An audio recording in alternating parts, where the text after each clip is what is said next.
तो नमस्कार, एक बार फिर से स्वागत है हमारे Soni maths reasoning GK GS में। तो आपका इस चैनल पर पहला वीडियो आप लोगों को मिल गया था, जो कि हमने रेलवे के बारे में बताया था।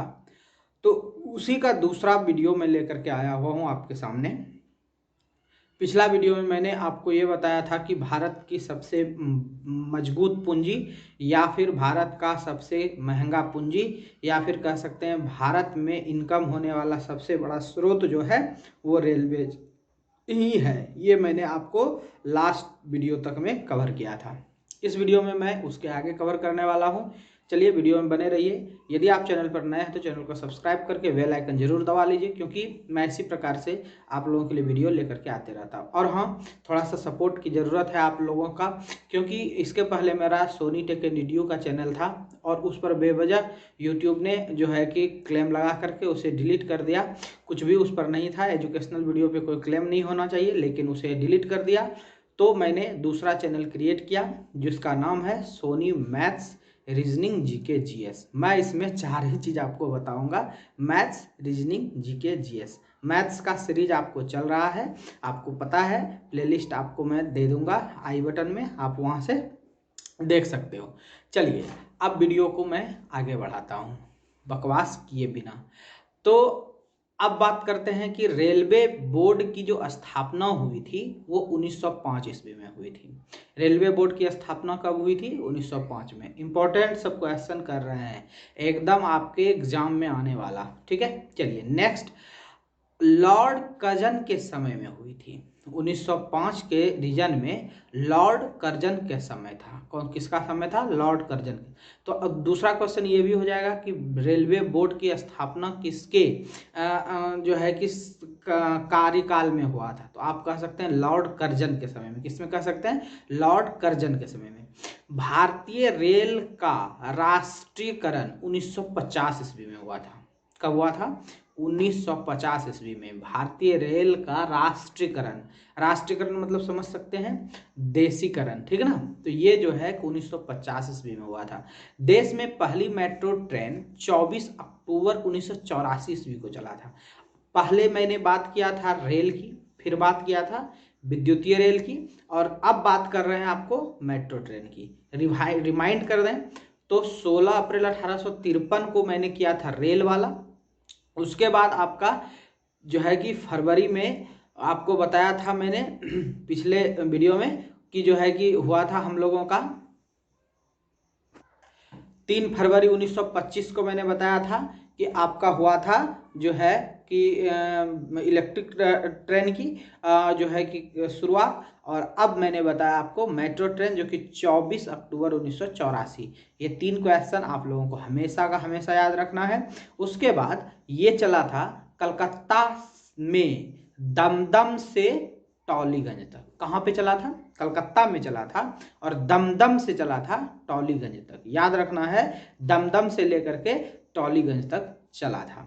उसके बाद भारत की दूसरी रेल मेट्रो सेवा जो कि चला था दिल्ली में 24 दिसंबर 2002 को। ठीक है, कलकत्ता में कब चला था? 24 अक्टूबर 1984 को, और 24 दिसंबर 2002 को चला था दिल्ली में। और दिल्ली में जो चला था वो याद रखना है आपको, शहादरा से 30 हजारी के बीच चली थी। कहाँ पर? शहादरा से 30 हजारी के बीच चली थी। क्लियर? तो याद रखना है 24 अक्टूबर, तारीख दोनों का सेम है, 24 अक्टूबर और 24 दिसंबर। 24 अक्टूबर 1984 को दिल्ली में, कलकत्ता में।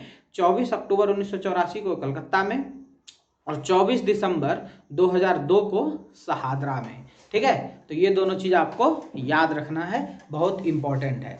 उसके बाद नेक्स्ट हम लोग बात कर लेते हैं कि जब दिल्ली में जो मेट्रो की सेवा शुरू हुई थी, तो उसमें पहला जो यात्री थी उसका नाम था मीनाक्षी शर्मा। कौन था? उसका ऑपरेटर जो था, उसका ऑपरेटर यानी चलाने वाला मीनाक्षी शर्मा। कौन थी? मीनाक्षी शर्मा। क्लियर? देश में सबसे लंबी दूरी तय करने वाली ट्रेन है विवेक एक्सप्रेस। देश में सबसे लंबी दूरी तय करने वाली जो है, मैं स्टेशन नहीं बता रहा हूँ, मैं रेल बता रहा हूँ, सबसे ज़्यादा दूर तक तय करने वाली जो ट्रेन है उसका नाम है विवेक एक्सप्रेस। क्या नाम है? विवेक एक्सप्रेस। ये कहाँ से कहाँ तक चलती है इसके बारे में भी तो क्वेश्चन होगा कि देश में सबसे ज़्यादा दूर तक चलने वाली रेल कहाँ से कहाँ तक चलती है। ये डिब्रूगढ़ से कन्याकुमारी तक चलती है। भारत का कहा जाए तो एक छोर से एक छोर तक चलती है। देखिए डिब्रूगढ़ आपका पश्चिम बंगाल की तरफ चले जाइए, उधर से बहुत दूर पर है डिब्रूगढ़, और वहाँ से आ जाइए आप कन्याकुमारी, एकदम लास्ट छोर पर चले जाइए, तो ये बहुत दूरी तय करती है। ठीक है, तो ये बहुत दूरी तय करती है, कन्याकुमारी तक जाती है।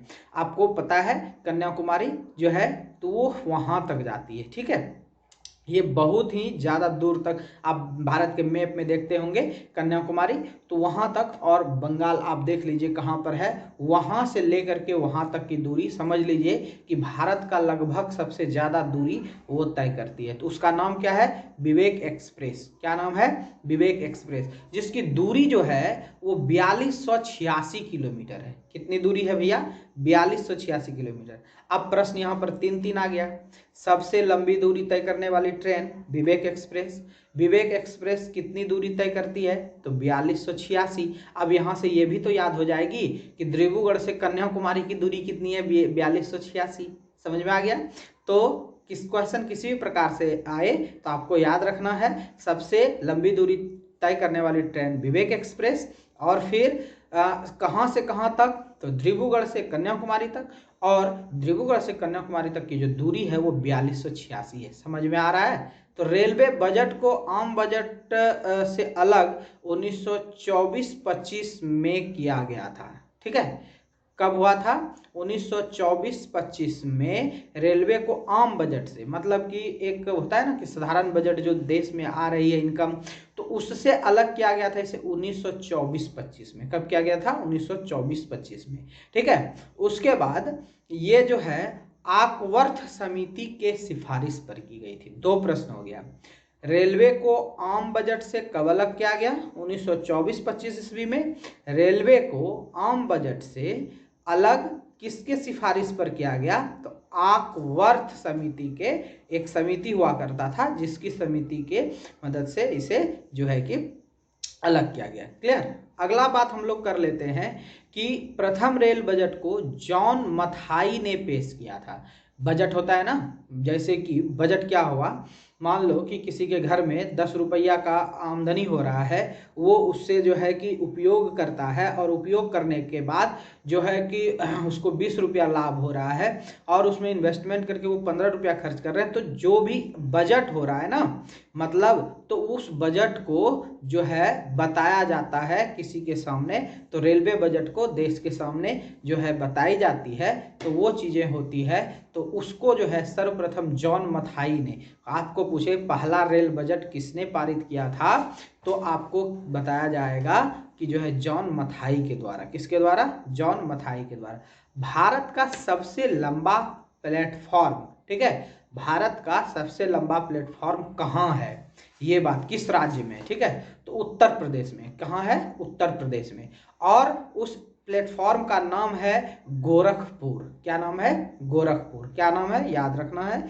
तो प्रश्न 2 तरीके से हो जाएगा कि कौन सा जगह जो है, कौन सा स्टेशन सबसे लंबा है, तो ये भी कह सकते हैं गोरखपुर, और फिर कह सकते हैं कि ये उत्तर प्रदेश में। तो सीधा बात याद कर लेते हैं हम लोग कि भारत का सबसे लंबा रेलवे प्लेटफॉर्म ये आपका उत्तर प्रदेश में है, जो कि गोरखपुर प्लेटफॉर्म है, जिसकी दूरी कितनी है ये भी याद रखना है, 1366.33 मीटर। ठीक है, यानी 1366 मीटर समथिंग कह सकते हैं, ये भी आपका सही होगा। यानी कि रेलवे का जो है सबसे ज़्यादा बड़ा प्लेटफॉर्म उत्तर प्रदेश में है, जिनका नाम है गोरखपुर, और इसकी जो दूरी है 1366.33 मीटर, ये भी आप कह सकते हैं। ठीक है, 1366 मतलब 1.366633 किलोमीटर, तो बहुत ज़्यादा। तो आज के क्लास में बस इतना ही, मिलते हैं फिर अगले क्लास में आपको इसी प्रकार की जानकारी देने के लिए। आपसे एक ही रिक्वेस्ट है, हमारे इस नए चैनल को आप सब्सक्राइब कीजिए, क्योंकि मेरा पुराना चैनल डिलीट हो चुका है। आप लोगों की सपोर्ट की ज़रूरत है। मिलते हैं अगले क्लास में। जय हिंद।